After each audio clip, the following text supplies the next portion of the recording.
Hello, this is Neil from iPaintGirls.com, and to watch all the parts to, this series that we're now on, I think the fifth part of how to design characters and stuff, and the thought process that goes into it. I go from it step by step.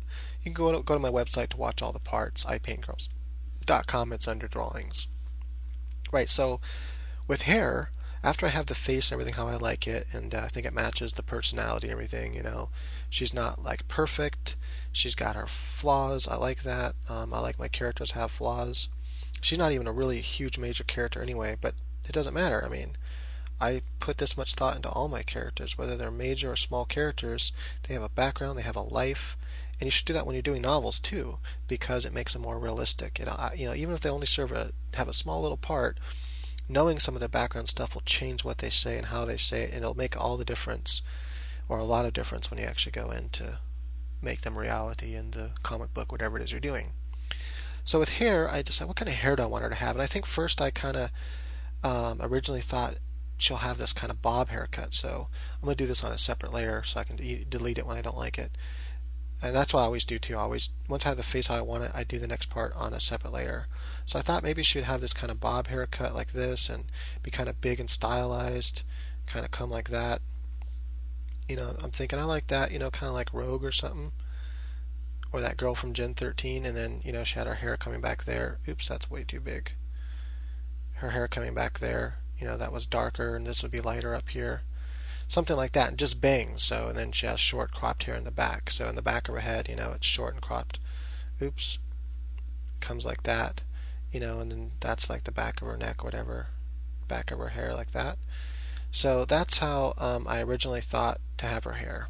So I'm trying to go through the thought process. So, when designing a character, you kind of know the different thoughts that go into it. But then I thought, I don't really quite like that. So instead, I decided I'm going to do another layer. I decided that I like the idea of hair hanging down her face. So then I think what I did next is I designed a few bangs. And you know what? What actually inspired her hair, I'll tell you who inspired her hair. I should probably just show you. Hold on a second, let me find it. Right, so it was this comic page specifically, and it's a really cool comic too. Here, I'm going to go ahead and just in case you want to go check it out. It's really cool. She's still working on it. So it's called Native Drums is the name of the comic. And that's who does it right there, so you can go and check it out at DeviantArt. Really cool. But this page right here specifically is what inspired the hair that I end up doing. And hopefully you'll kind of see that inspiration come out. Okay, let's go ahead and cool. Just want to make sure I didn't actually close the wrong thing. Right. So what I did then is I began to do the bangs coming down. I like that idea of her bangs coming, in her face and everything. And then I wanted this one bang to kind of come like this and kind of cover part of her eye, and then it kind of just swoops out like that. And also, I don't know if you've seen, let me show you really quick. What I was going to say is if you've seen The Mad Scientist I designed, he was heavily influenced by Johnny Depp as Edward Scissorhands. And I think I might have made him look a little too much like Johnny Depp, and I don't want to get in trouble for that. But you can definitely see the inspiration there. I give him these really long stylized legs. That was cool. But what I wanted to show was the inspiration of this hair wasn't from Edward Scissorhands. These curls and stuff were from Tim Burton. And so that same kind of Tim Burton feel kind of carried over with her with these curls for the hair. So when I was designing her, I thought about that. And at first I didn't know where the inspiration was coming from. Like, where are all these curls coming from? And then I started thinking about it. I'm like, oh, Tim Burton, that must be it. Because I like a lot of his stuff and everything. So I thought maybe that was it. And notice I'm just doing one stroke here for, strands of hair. And this is how I end up drawing her and designing her. I won't actually do this in the comic book, but looks cool as for the sketch. Then I, decided how high I wanted her hair to go. And so I kind of did something like that. And I knew I wanted her to have short hair at this time. I'm like, yes, I want her to have short hair because even though they like their women to look like women, they still, long hair, they're not so cool with it. So very few of the baby machines have long hair. And so I know that she wanted to have the short hair coming down, and so I had designed all that in there like so. And then I knew I needed a few more bangs coming down, so I threw a few of those. A few more strands of hair coming down like that. And I kind of had some loops coming this way for that short hair. I had all of this being covered by hair coming up like this as it's being pulled around back, because all this is kind of longer on this side. And so I had something like that, right? Then I decided, well, that Tim Burton thing, I think, continued to come out in me. That being inspired, even though I wasn't looking at anything Tim Burton wise when I was drawing her, and not in the last couple of days. I don't think I've looked at anything of his in a little while. Nonetheless, I just kind of started doing this, and these hoops started coming out a lot. And I'm like, I like that though. It looks cool. So I went with it. I kept it. And so then I just like, well, another loop, So I did another loop on her face right here. And notice I'm doing long, strokes. I'm like throwing my strokes in there, and just faster way to draw. And I decided I want another hoop here, and then I did one more here. And I think I might have did a few more, and I erased them because I thought, I'm getting carried away. I might still even got carried away here, but I kind of liked it. I kind of liked the way it all worked together. It's kind of neato looking. Neato looking, that's funny. Anyway, so that was pretty much it. That's how I designed her hair. And now I'll show you, if you haven't looked already on my gallery, here she is.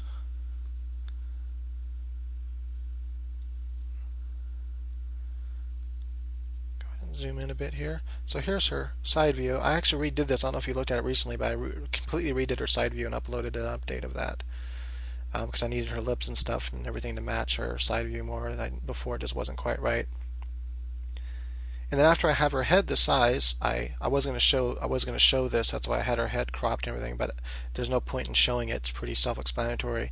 But I copy the head, make a copy of it, shrink it down, and put it on the body. And so yeah, as you can see, hopefully it did it kind of end up looking like her.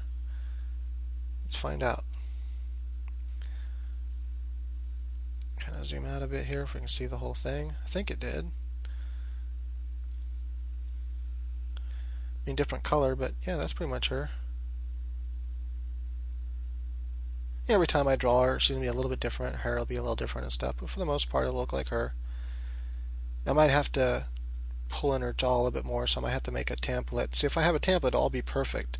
Every time I draw her, the main things will be correct. So yeah, anyway, I told you I was going to talk about some other things with design, so I'm going to spend the last couple of minutes here doing that. How do I get her out of here? Whatever. Oh, that's right. I have to be like in that mode. Okay, there we go. So,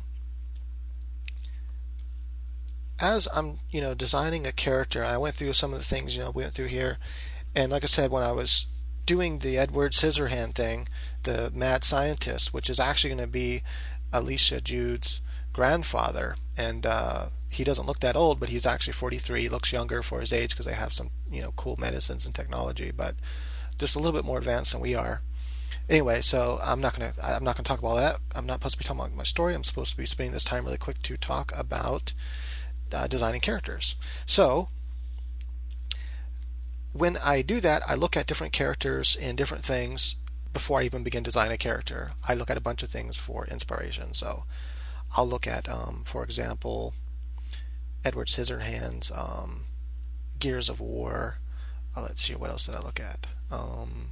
Different sci-fi stuff. I looked at a bunch of stuff from Mass Effect, Star Wars, and I just look at all that for inspiration. Different mad scientist type stuff, Frankenstein, different things like that. And then when I get down to start designing the character, I have all that in my head before I started drawing him, and I just spend like maybe 20 minutes just looking at stuff for inspiration. That way when I begin to draw it, I take some of that with me as the inspiration.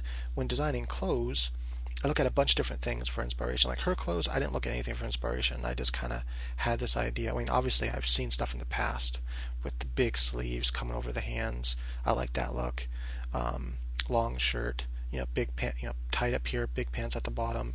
So I kind of already had an idea for that, but I didn't need to look at anything ahead of time to design her clothes. I just designed it from my head because I've already seen this kind of stuff a lot, and just added some style to it.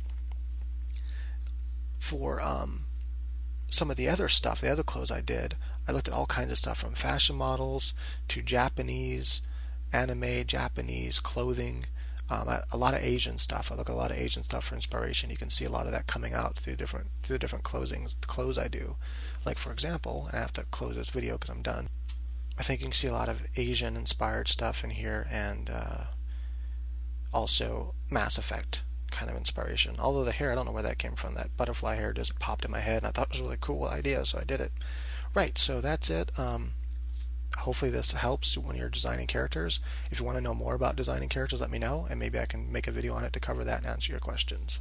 Alright, thank you for watching. Hope you enjoyed. Please rate if you appreciate it, or comment. That'd be cool too.